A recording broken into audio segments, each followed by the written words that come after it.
ইউনূস সাহেবকে 5টা বছর সময় দেওয়ার জন্য বলেছিলাম, যেহেতু অনেকগুলো সংস্কার করবেন।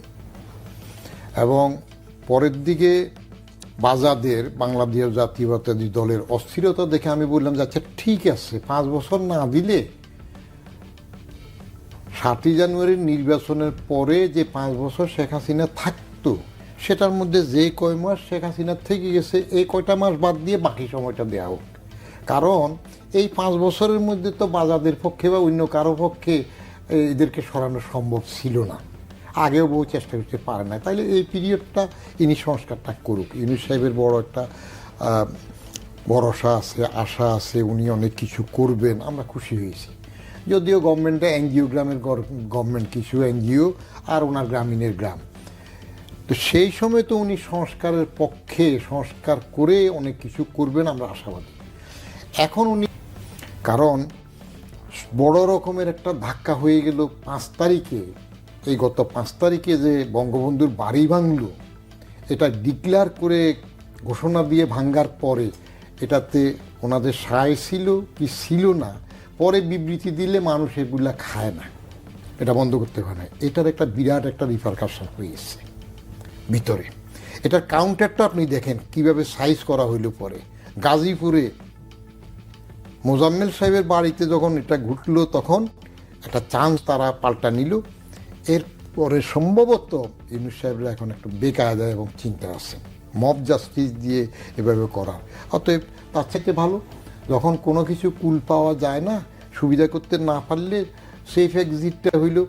রাজনীতিকরাও বেশি বলতেছে, শুধু এখনও সুর পাল্টাচ্ছে না ইলেকশন দেরি করার জন্য, সংস্কার করে যাওয়ার জন্য কিছুটা অন্য প্রথম দিক থেকে সুর পাল্টাইল। জামাত এখনও বলতেছে সংস্কার কিছুটা হোক। রাজনৈতিক সরকারের উপর যদি ছেড়েই দিবেন, তাহলে এত হম্বিতম্বি কেন করলেন? এতদিন ধরে তো এইরকমই কথা বললেন, এখন সুর পাল্টাচ্ছেন কেন? এখন সুর পাল্টাইলে আমার ওই ছোট্ট গল্পটা মনে পড়ে। সেটা হইল, তো হুজুর একটা রাখছে, হুজুর প্রত্যেক দিন পড়াইতেছে তালিম আলী জাগ দিন, তালিম আলী জাগ দিন, তালিম আলী জাগ দিন। এখন যে পথে দিয়ে যায় শুনে যে বাচ্চারা এই একটাই পড়ে, তালিম আলী জাগ দিন। বলে যে কী পড়ে? বলে যে হুজুর বলছে তালিম আলী জাগ দিন। তো এ দেখলো যে একটু সামান্য বুঝছে, এ বলে যে আচ্ছা এটা তো অনেক মাস থেকে পড়তেছস, পড়া হয়ে গেছে, এইবার পর এই টান করে খাবি কদিন, এই টান করে খাবি কদিন। যেই হুজুর এসব দেখলো, তার ছাত্রছাত্রীরা এখন তালিম আলী জাগ দিনের পরে এই টান করে খাবি কদিন কোয়া পড়ছে, তারপরে দিয়ে আস্তে গাড়টি লেগে চলে গেছে। বাইরের ম্যান্ডেট ছাড়া, নির্বাচনী ম্যান্ডেট ছাড়া যারা আসে, আপনাদের স্মরণ থাকবে 111-এর সরকারও প্রথম যেভাবে হইয়াল্লা করে আসলো, আমি তো তখন চাকরি করি, সেখানে দেখেছি। আমার সাথে 1-to-1 মইনুরও 2-3বার সিটিং হয়েছে, দুইটাকে এককভাবে বৈঠক হয়েছে, মাসুদ সাহেব সহ অন্যদের সাথে অনেক বৈঠক ছিল। তাদের তখনকার কথাবার্তা এবং বলল যে 2 বছরের মধ্যে অনেক কিছু করবে। আমিও আশাবাদী হইলাম, মানুষও সমর্থন দিল।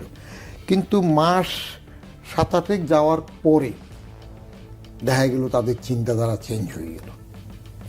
এরপরে তো সেফ এক্সিটের প্রশ্ন আসলো, যে সেফ এক্সিটটা এমনভাবে হলো, দেখা গেল যে সেফ এক্সিট নিল এবং সে এক্সিটের পরে তারা অনেকে বেনিফিটও পেল। বেনিফিট বলতে মইনুর আবার চাকরি বাড়লো, মেয়াদ বাড়লো, মাসুদের তো 6বার 7বার 8বার অস্ট্রেলিয়াতে বোধহয় 8 বছর ছিল, তারপরে সে আবার এমপি হইল। তো এখন এখানে আমার মনে হচ্ছে যে যেইটা প্রথম ভালো মনে হয়েছে যে অনেক কিছু করবেন ইউনূস সাহেব, আশাবাদী মানুষ। আমিও 5 বছর বলছিলাম এই কারণে, উনি নোবেল পাওয়ার পরে বঙ্গভবনে ওনাকে সম্বর্ধনা দেওয়ার সময় রাষ্ট্রপতি ইয়াজউদ্দিন সাহেবকে উনি দুটো কথা বলছিলেন, আমার কাছে খুব মূল্যবান মনে হয়েছে। একটা কথা উনি বলছিলেন যে আপনি সবার কথা শুনবেন, কিন্তু সিদ্ধান্ত নেবেন নিজের বিবেচনায়। তা আমিও ইউনূস সাহেব আসার পরে বললাম যে আপনিও সবার কথা শুনবেন, কিন্তু সিদ্ধান্ত নেবেন নিজের বিবেচনায়। এখন মনে হয় তিনি নিজ বিবেচনার সিদ্ধান্ত নিতে পারছেন না।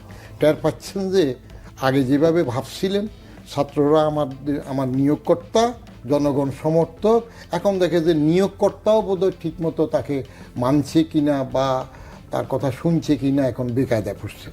উনি আবার একটা কথা বলে রাখলেন যে আমার কতটুকু ভালো হবে এই প্রশ্নের উত্তরটা আমি দেবো। আমি জনাব নূর খান আপনার কাছে একটু জিজ্ঞেস করতে চাই যে আজকে প্রধান উপদেষ্টা আরেকটা মন্তব্য করেছেন যে সরকারের প্রথম অধ্যায় সফল হয়েছে, আগামীতে নতুন বাংলাদেশ গড়ার জন্য সবাইকে ঐক্যবদ্ধ হতে হবে, এই মন্তব্যের আপনার একটা জবাব শুনবো। আর একটা জিনিস একটু জানতে চাই যে ঐক্যমত্য কমিশন গঠন হওয়ার পরে পরবর্তী আগামী দিনে যে রাজনীতিটা দেখব, সেখানে কি এই রাজনৈতিকভাবে বিভিন্ন দলের ভিতরে দূরত্বটা কি একটু কমবে, বিবদমান যে পক্ষগুলো রয়েছে?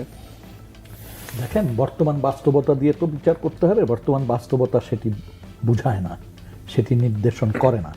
বর্তমান বাস্তবতায় আমরা লক্ষ্য করছি যে বিভিন্ন দল বিভিন্ন মত তাদের মতো করেই বিষয়টাকে ব্যাখ্যা বিশ্লেষণ করছেন।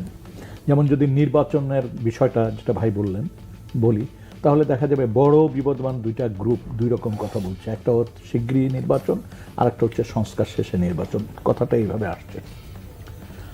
একটা কথা আমার ব্যক্তিগত অপিনিয়ন, এটা একটা কথা ঠিক যে যা কিছুই হবে দিন শেষে তো রাজনৈতিক দলকেই করতে হবে। বাস্তবায়ন বলেন বলেন, হাজার দিন শেষে শূন্য। আমরা বিগত দিনে দেখেছি না, যা কিছু ঘটেছে সেগুলো তো ঘটার জন্য আপনার আইন কানুন ছিল না, আপনার কনস্টিটিউশনও অনুমোদন দেয়নি, কিন্তু ঘটনা তো ঘটেই গেছে এবং কিচ্ছুকেই পাত্তা দেয়নি। আপনি অবাক হয়ে যাবেন যে সমস্ত জিনিস আসছে সামনে। কিছু জিনিস তো প্রকাশিত হচ্ছে, কিছু জিনিস এখনো প্রকাশ করার অপেক্ষায়। সেখানে খুবই স্পষ্ট ভাবা যায় না একটা রাষ্ট্রের কর্মচারী বা কর্মী যেভাবেই বলি, সে এতটা বেপরোয়া হতে পারে। দেশে আইন থাকতে, আদালত থাকতে, কনস্টিটিউশন থাকতে, নিয়ম নীতি থাকতে কোথায় চলে গেছে। এটা যেমন একটা দিক। আর একটা দিক দেখেন, সাম্প্রতিককালে সারা দেশে কিন্তু এক ধরনের তৈরি করা বিক্ষুব্ধ মানুষ কিছু ঘটনা ঘটাচ্ছে, যেটা কিন্তু দেশের স্থিতিশীলতার ইঙ্গিত দেয় না। এক। দুই নম্বর হচ্ছে এমন কিছু বিষয় সামাজিক যোগাযোগ মাধ্যমে এবং মানুষকে যদি সাময়িক বিভ্রান্ত করার চেষ্টা করেন, সেটিকে তো দিন শেষে খুব ভালো ফল দিবে না। সেটা সমাজকেও দিবে না, রাজনৈতিক দলগুলোকেও সেই ভালো কাজ করার জন্য উদ্যোগী হতে দিবে না। এখন সবচেয়ে যেটা জরুরি ছিল, কারণ আমরা তো 16 বছর একটা জাতাকলের ভিতর ছিলাম, এটা অস্বীকার করার তো কোনো উপায় নাই। কথা বলতে গেলে হিসাব করতে হতো। তারপরে আমরা নানান ধরনের অত্যাচার, অবিচার, গুম, খুন এটা দেখে আসছি প্রতিনিয়ত। এবং এটাও দেখেছি যে গুম খুনকারীরা যেভাবে প্রেস রিলিজ দিত সেটাই প্রকাশ করতে হতো। কোড আনকোড ক্রস ফায়ার, মানে এক পেশে হত্যাকাণ্ডগুলোকে বলা হতো দুপক্ষের গোলাগুলি। এবং সেখানে আপনি যে দেখেন, নির্বাহী ম্যাজিস্ট্রেট দিয়ে তারা কিন্তু প্রত্যেকটা একটা রিপোর্ট বানিয়ে রেখেছে। এবং এটা দেখেন যে গত 16 বছরে এতগুলি মামলার রায় হলো, আবার এই 6 মাসে সব রায় উল্টে যাচ্ছে, সব একদম উল্টে যাচ্ছে, উল্টা। তাহলে যুক্তির খাতির ধরে নেই যে হয় ওটা সম্পূর্ণ ভুয়া ছিল, তাহলে সম্পূর্ণ ভুয়াটাকে সম্পূর্ণ সঠিক করতে হলেও তো একটা প্রক্রিয়া অনুসরণ করার, এটা একজন সাধারণ মানুষ হিসাবে মনে করে। কিন্তু এখন দেখছি সব কিছু হচ্ছে। এমনও শোনা যাচ্ছে যে জজ সাহেবের রুমে ঢুকে যে প্রেশার দেওয়া হচ্ছে, এরকম কথা শোনার কথা। বিভিন্ন পাড়া মহল্লা গ্রামে অবাক হয়ে যাবেন, এক একটা গোষ্ঠী তৈরি হয়ে গেছে, সেটা যে নামেই হোক, রাজনৈতিক দলের নামেই হোক আর ছাত্র সংগঠনের ছাত্রদের নামেই হোক, হয়ে যাচ্ছে। এবং তারা আচার বিচার এইটা সেইটা সব কিছুর ভিতর যুক্ত হয়ে যাচ্ছে। আমার মনে হচ্ছে তারা বা আরেকজন বাধাহীনভাবে সেই কাজগুলি করে যাবে আর সরকার নির্লিপ্ত থাকবে, এটা তো হতে পারে না। এটা তো হওয়ার কোনো সুযোগই নেই। এই যে বাড়িঘর অগ্নিসংযোগ, বাড়িঘরে আগুন দেওয়া, তারপরে সামান্য জমি জাতির ঘটনায় যে ঘটনাগুলি ঘটছে এখন, এটা কল্পনার বাইরে। যদি গ্রামের খোঁজ খবর নেন তাহলে দেখতে পাবেন 16 বছর চলছে এক ধরনের ফ্যাসিজম, এখন নতুন করে আরেক ধরনের অবস্থা তৈরি হচ্ছে। আমরা কিন্তু এই জিনিসটা নিশ্চয়ই চাইনি। এখন প্রশ্ন হচ্ছে, রাজনৈতিক দলের ভিতর যদি সমঝোতা না হয়, একটা ঐক্যমত যদি প্রতিষ্ঠা করা না যায়, তাহলে আগামীর বাংলাদেশটা কেমন হতে পারে এইটা একবার ভাবেন তো। অর্থনীতি কিন্তু পুরা দেউলিয়া। এখন সেইটার জন্য তো ঐক্যমত, সেটা হলো ডক্টর মোহাম্মদ ইউনূস আজকে আরেকটা মন্তব্য করেছেন যে যেই আইনি কাঠামোর মধ্য দিয়ে, প্রাতিষ্ঠানিক কাঠামোর মধ্য দিয়ে স্বৈরাচার সরকার সুযোগ পায় যে স্বৈরাচারী হয়ে ওঠে, সেসব কাঠামো থেকে বেরিয়ে আসতে হবে।